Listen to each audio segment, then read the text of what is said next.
आका अलैहिस्सलाम की मजलिस सजी है। हसनैन करीमैन छोटे हैं, दोनों हुजूर की बारगाह में, और सैयदा कायनात फातिमा ज़हरा सलामुल्लाहि ताला अलैहा रज़ियल्लाहु ताला अन्हा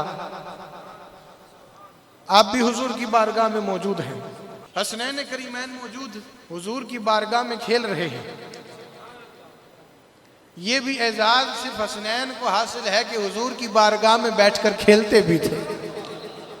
खेल क्या हो रही है? कुश्ती हो रही है, और हुजूर मुलाहिजा फरमा रहे हैं और देखकर मुस्कुरा रहे हैं।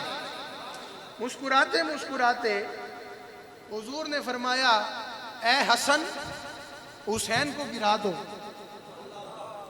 ए हसन, कुश्ती खेली जा रही है, तो हुजूर इमाम हसन से ये मोहब्बत की बातें हैं, ये प्यार की बातें हैं कि हुजूर भी देख रहे हैं, खुश हो रहे हैं।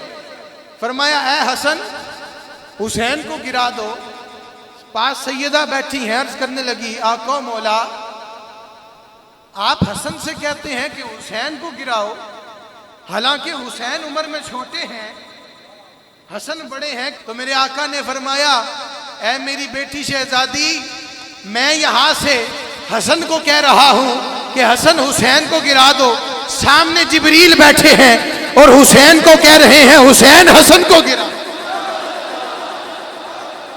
जिनका खेल देखने नूरी आसमानों से आते हो, उन हसनैन की शान का आलम फिर क्या होता कि खेल हसन रहे हैं, हुसैन रहे हैं, और मेरे करीम भी देख रहे हैं, नूरियों का बादशाह भी बैठ कर देख। ये ऐसा खेल भी कायनात में नहीं खेला गया।